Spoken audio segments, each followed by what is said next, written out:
Today we're talking about words and phrases that we use to express our attitude to what we're saying or writing. So two common examples are fortunately, which shows I'm pleased, and I'm afraid, which shows I'm sorry about something. So let's start by listening to Rob. He's talking about electric cars.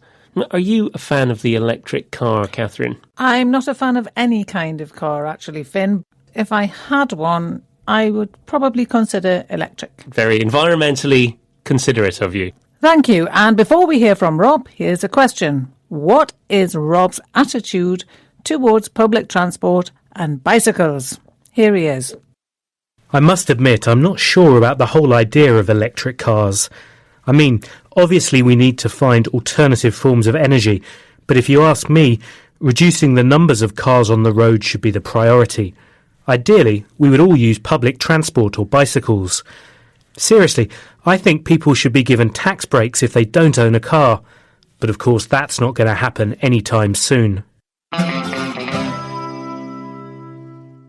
So Rob's attitude is that ideally, we would all use public transport or bicycles.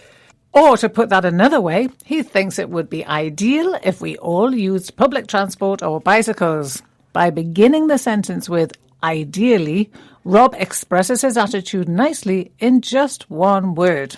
Right, let's listen for more words and phrases that show Rob's attitude in this clip. I must admit, I'm not sure about the whole idea of electric cars.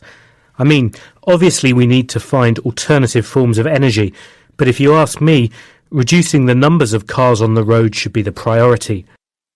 So he begins with the phrase, I must admit. Now, what does that tell us? Well, we usually use that expression when we're going to say something that might be unpopular. Perhaps we're a little embarrassed to say it. Yes, Rob knows that a lot of people are keen on the idea of electric cars, but he's going to say something different. That's right. Then Rob used the word obviously. People use obviously to show that an idea is easy to see or understand. And by using it here, Rob means that the need for alternative forms of energy is clear to him, even though he has other ideas on the subject too.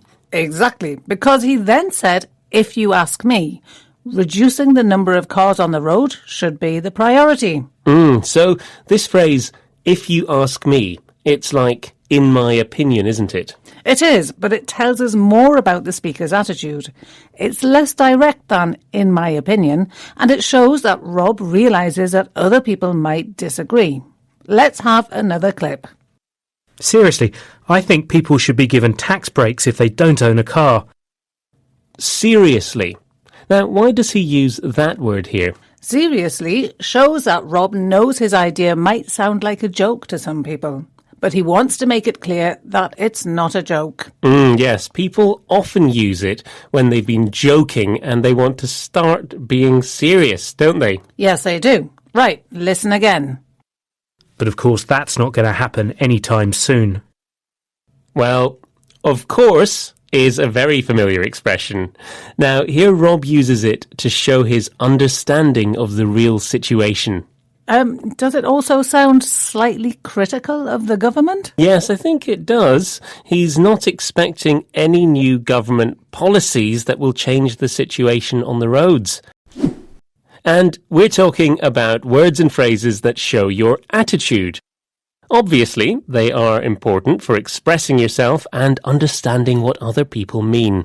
That's right, but I'm afraid they can be quite tricky to define in a dictionary, can't they, Finn? Oh yes, they can. In fact, you can often only understand their real meaning from the context that they're in. That's right. And it's nearly the end of the show, so obviously it's time for a quiz. So, question 1. Which is correct? A, I must admit I haven't done much work today, or B, if you ask me, I haven't done much work today.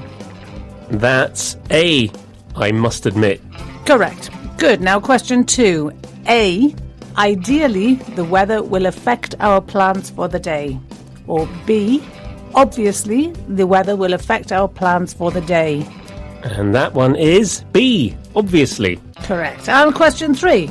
A. Okay, but seriously, what do you really think? B. Okay, but of course, what do you really think? And this time it's A, seriously. Yes, it is. And well done if you got those right at home. And now here's a game you can play with a friend to help you practice these words and phrases. Have a conversation with them and try to use as many of these words and phrases as you can. Give yourself a point each time you manage to do it.